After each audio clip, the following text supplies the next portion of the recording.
Yeah, it's really interesting. I've met so many people over the last 3.5 years since doing this work that, unfortunately been thrust into a very similar situation because of a loss of a loved one to suicide. Many go on and set up charities or community interest companies or whatever it may be. Because of what's happened and a desire to make a difference. Affairs, dealing with funerals, all these things. I felt it was my role as the man, and this is something we'll talk about, I'm sure, to deal with all these situations. So I kind of cracked on, even though I was kind of struggling myself.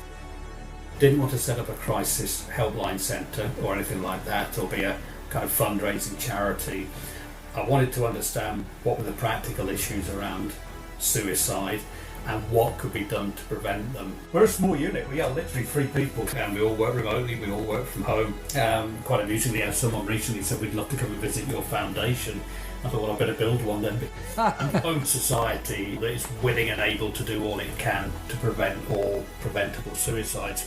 And much of the research will support the fact that most suicides, although not all, most suicides are preventable with the right infrastructures and supports in place. In the case of suicide, it is the biggest killer of young people under 35, of which we've already said 75% are male.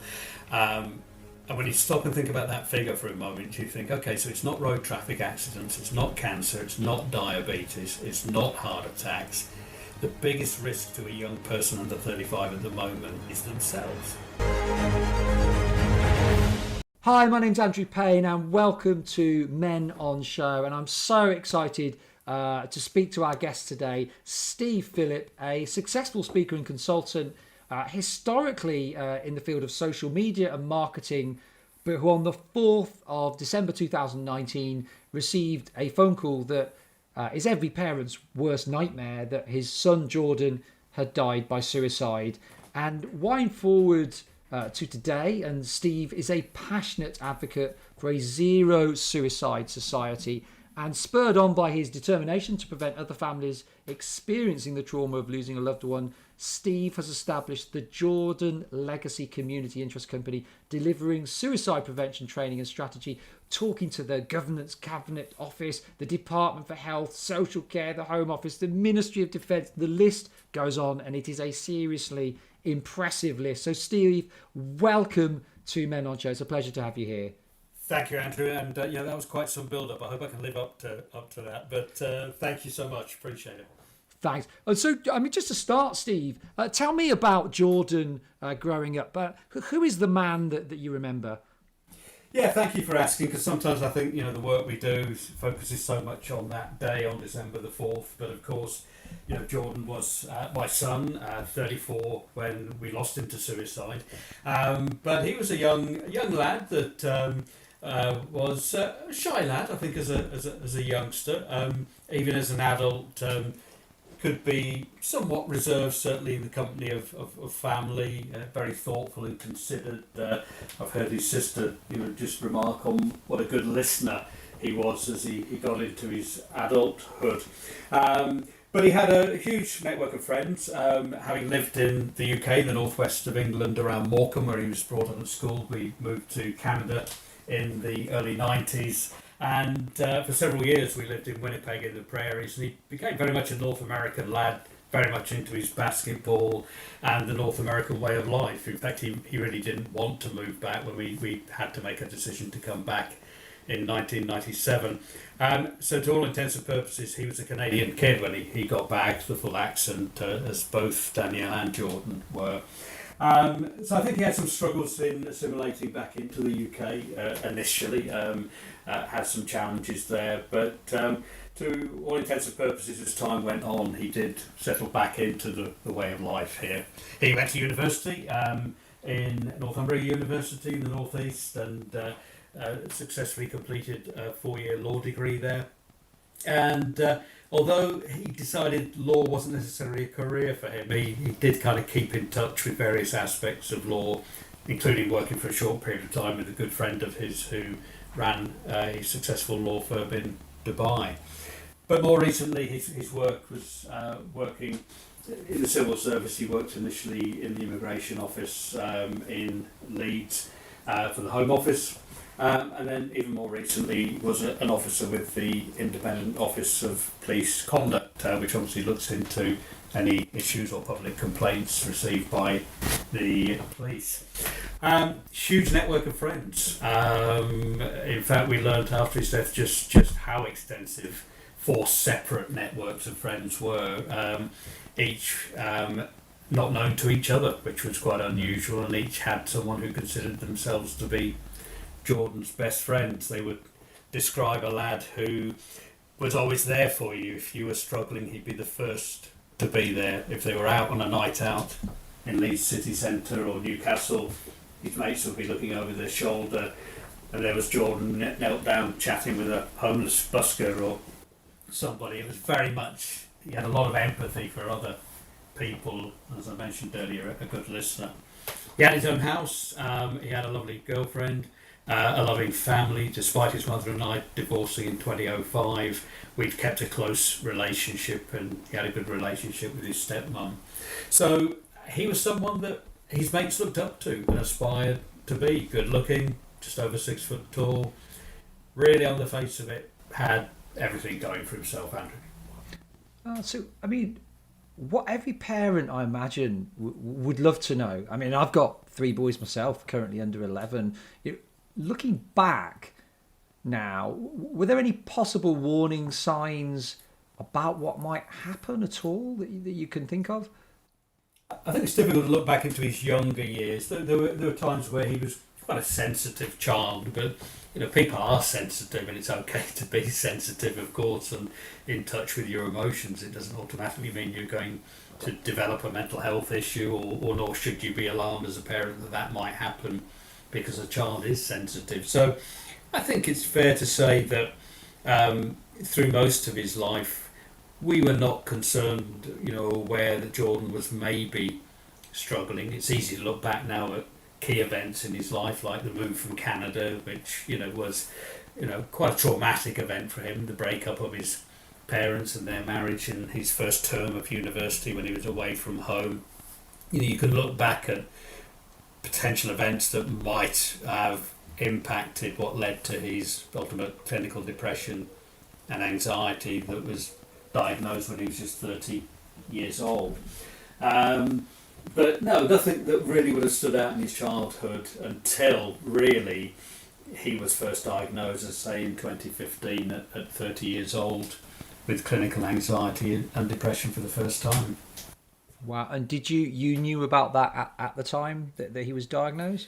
Yes, he was very open about that in terms of being diagnosed. He didn't share a lot about it. Jordan could be quite a private person. We were aware that what that meant for him was a series of 14 weeks of CBT, cognitive behavioural therapy, and he was prescribed antidepressants at that time. But already he was obviously living away from home and had his own house and had a job, and we felt, okay, we were there for him as much as you could be with an adult. Yeah, we felt he was kind of managing things. He would have low periods, perhaps, where he would dip a little bit more, but in the main seemed to be functioning and managing his depression reasonably well, in inverted commas. Yeah, and there were no signs of that sort of deteriorating as we came closer to sort of looking back as you got closer to December 2019, that as far as you were aware, it was sort of a situation that's being managed. Well, I think as we got closer to that date, and there are 2 periods in Jordan's life in terms of us understanding that he had depression and anxiety. There was that first diagnosis and a period of time where he was living with a girlfriend at the time, so it was prior to him having his own house. And he did dip very, very low. In fact, we brought him to come and live with myself and his stepmum at our house, and I do remember him picking him up that day from his girlfriend's house, and he was a shell of a lad on that day. So that was a very clear moment where you saw, clearly someone who was struggling. Over the following weeks and months, we staying with as he gradually found himself again and started to get back into work, and from that point onwards, seemed to be managing life much more effectively. He had his ups and downs, of course, as everyone does, and relationships that were, maybe not all they could have been.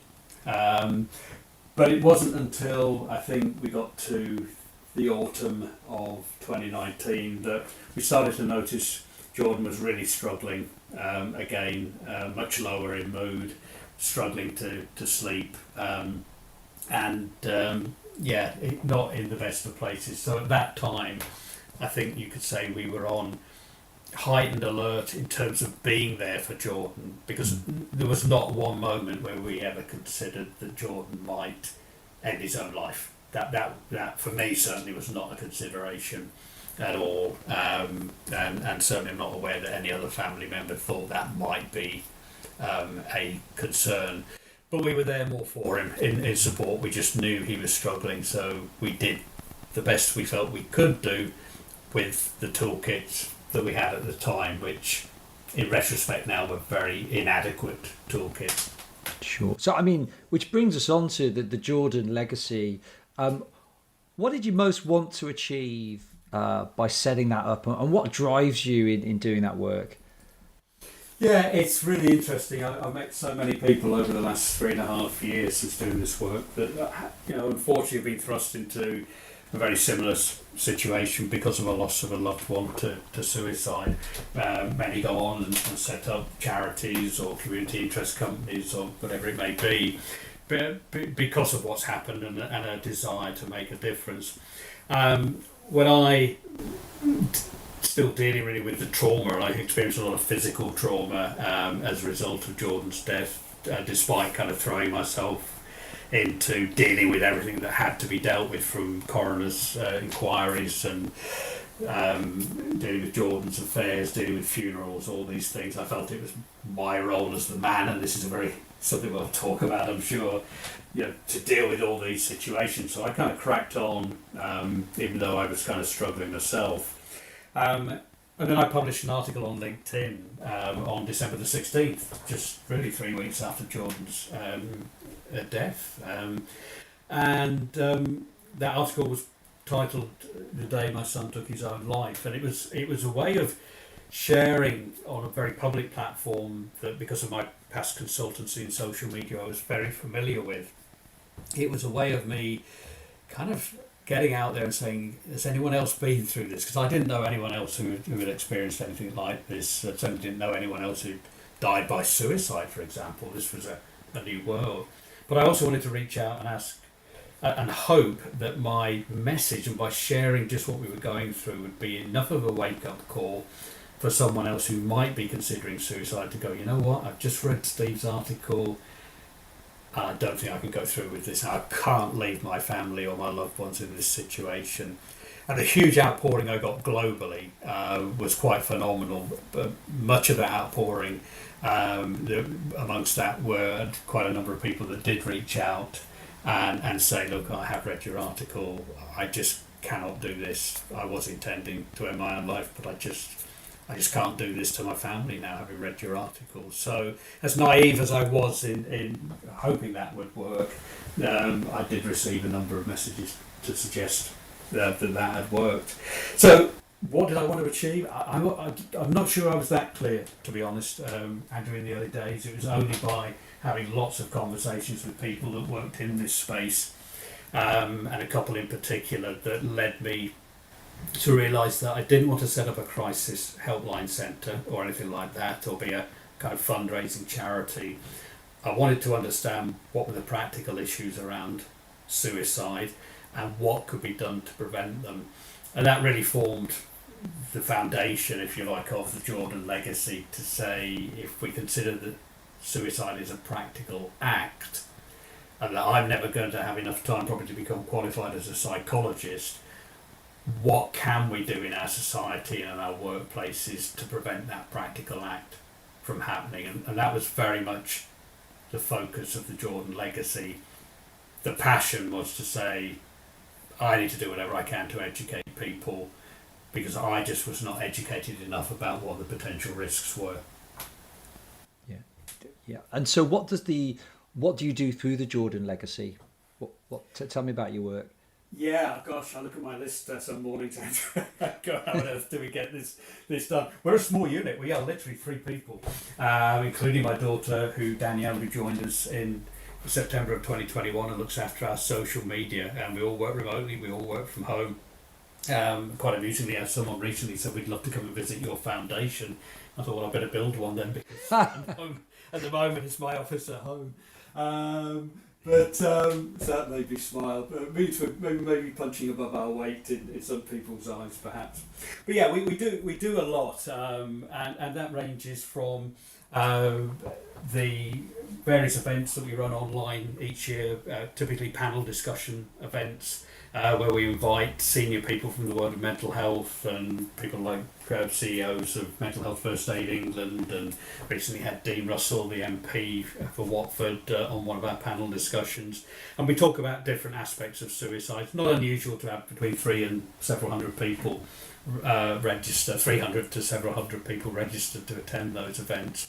We run a fortnightly radio show called Jordan's Space, pre-recorded and shared on the Hour Radio, which is very much about lived experience. We invite guests on to talk about their experience and, in many cases, the work that they're now doing. And always to end that show on a message of hope as well. And on our website, on thejordanlegacy.com, those talks are all there, those conversations for people to listen to.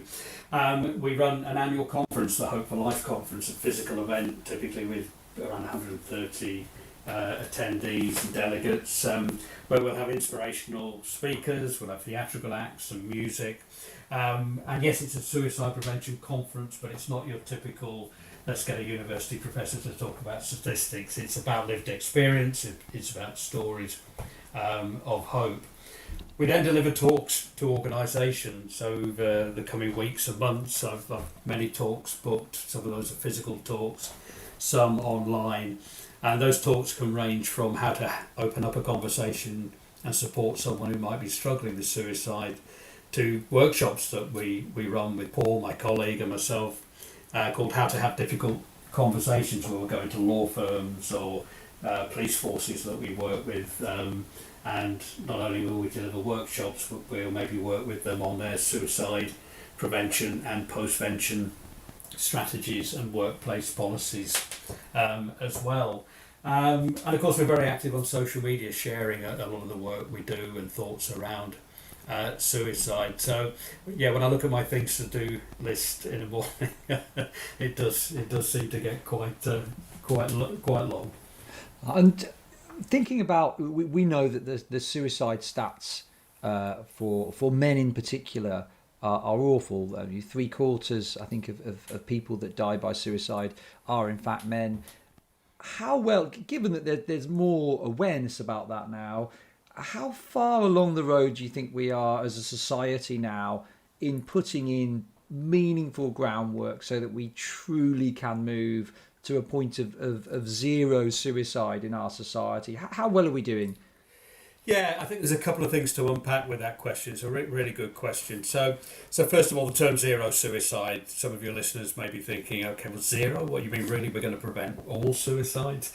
And this term is born out of some extensive research and case studies in the early 2000s through to 2009 in Detroit, where the zero suicide framework was developed at the Henry Ford health services over there, where they did in 1 year, within a healthcare environment, managed to get the suicides down to zero. But it's really more a philosophy, it's a framework, and our definition of zero suicide society is one that is willing and able to do all it can to prevent all preventable suicides. And much of the research will support the fact that most suicides, although not all, most suicides are preventable with the right infrastructures and supports in place. How are we doing? I think we've never seen so many charities and talk clubs, from Andy's Manned Club out there to Band of Builders to Samaritans and Papyrus and the Three Dads Walking, and I think we've never had so much awareness about suicide and mental health, and yet we're still losing 6,000 plus people to suicide every year, and that number has remained largely consistent for the last 15 years. as you rightly say, 75% of all suicides are men. So we're not making a dent as we should be. Arguably, we're preventing more suicides from taking place. So without all these wonderful organisations, you could point to the fact that those numbers could be significantly higher, and there is some thinking that in some cases suicide might be underreported and those numbers could be higher anyway. But I think we have a lot of work to do as a society to particularly educate society better, and to recognise that in the case of suicide, it is the biggest killer of young people under 35, of which we've already said 75% are male. And when you stop and think about that figure for a moment, you think, okay, so it's not road traffic accidents, it's not cancer, it's not diabetes, it's not heart attacks. The biggest risk to a young person under 35 at the moment is themselves. So why aren't we investing more time and money in preventing this from happening as we would do if it was cancer, diabetes, heart attack, or a road traffic accident? And that's what we've got to start to do. We've got to take this, I think, much more seriously than we are doing as a society. Yeah. And with the men, obviously, 3/4 of people that die by suicide are men. So let's not lose sight of the fact that that includes a great number of women as well. But talking about men, why do you think men and boys are struggling today? What are some of the issues there you think that are driving these dreadful suicide statistics? Yeah, I think it is a lot of it still to do with male masculinity and then stigma. Stigma created by society, stigma created within men themselves. And I know there was an Ipsos Mori poll undertaken in 2019. It was actually commissioned by the mental health charity Movember. And just to look at a few of the statistics that came out of that survey, where 48% of men that were interviewed said that their masculinity was dependent on their physical and emotional strength. And what many of those men said, actually, this pressure wasn't necessarily coming from within themselves, but expectations of society. So, that's interesting in its own right, that men still feel pressured to be, inverted commas, men and masculine. 38% of the men surveyed said that they avoided talking about their problems for fear of appearing unmanly. So once again, we've got this, what we might define as toxic masculinity happening and creating stigma. 41% of those men surveyed then said they'd actually expressed regret about talking to someone about their problems, with over half of those saying they wouldn't do it again. Now, what this means is that, and this might be in a male environment, within an industry, let's say, that's very male dominated, where they have opened up, and actually that concern hasn't been taken seriously. So what they're now going to do is make sure they never talk about it again. And yet 43% of men wish they could talk more about their problems, and almost 3/4 of them said they actually believe that talking can help. So we've got men wanting to talk, and yet we've maybe still got a society and a culture that isn't allowing them to feel safe enough to do so.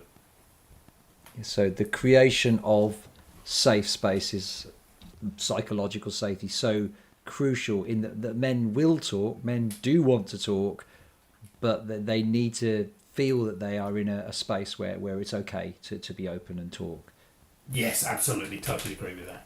Yeah, and presumably, therefore, that is at the heart of how we help men and boys to be the best version of ourselves. And if there's one thing that we could do to really drive those statistics down and move to a zero suicide society, is there anything else that you would add to that?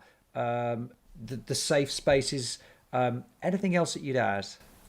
I think education is key here, Andrew. I think it is down to us all, whether that be in our families, whether that be in our workplaces, whether that be in schools, in our communities, to get educated about not just mental health, but suicide. We still have this, I deliver a talk, it's called How to Cope with the S Word. And I've used that title very deliberately because it's how we used to refer to cancer when we didn't like talking about cancer. We'd refer to it as the C word. So I deliberately throw that up as a little bit of a challenge, if you like, in the title of the talk. But we have to start getting as comfortable talking about suicide as we've started to become talking about mental health.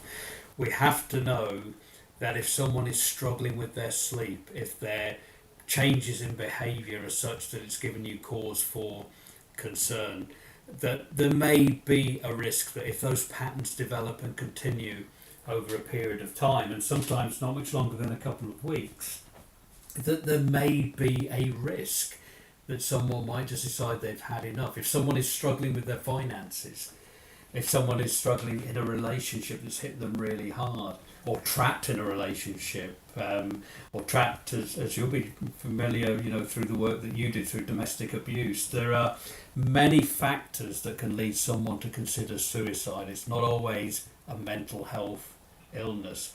So I think we need to be aware that there is a risk, and there is a heightened risk in certain demographics, such as men and young men under 35. And if we're all educated to understand that, but also educated to know what to do and what to say if we spot signs of someone who is struggling, then that's something we can all do very quickly. Every one of us today can go onto the zerosuicidealliance.com website and take a 20-minute video course that's there. It's free. You can just log on and see it today. You will leave with enough knowledge to be able to spot the signs that someone might be at risk and how to have the conversation. We can all take 20 minutes out of our day to do that. I think so. Yeah. I mean, because one of the things I didn't realise until I did some mental health first aid training, and we covered suicide as a small part of that, was if I was worried about someone that I felt might be thinking about suicide, I might ask if they're okay, but I probably naturally, by instinct, would dance around the issue. Whereas what they teach on the mental health first aid is that you should actually be more direct and ask, actually, are you having suicidal thought? I would never, ever have guessed that would be the right thing to do unless I'd been on some kind of training course that would show that is the right thing to do.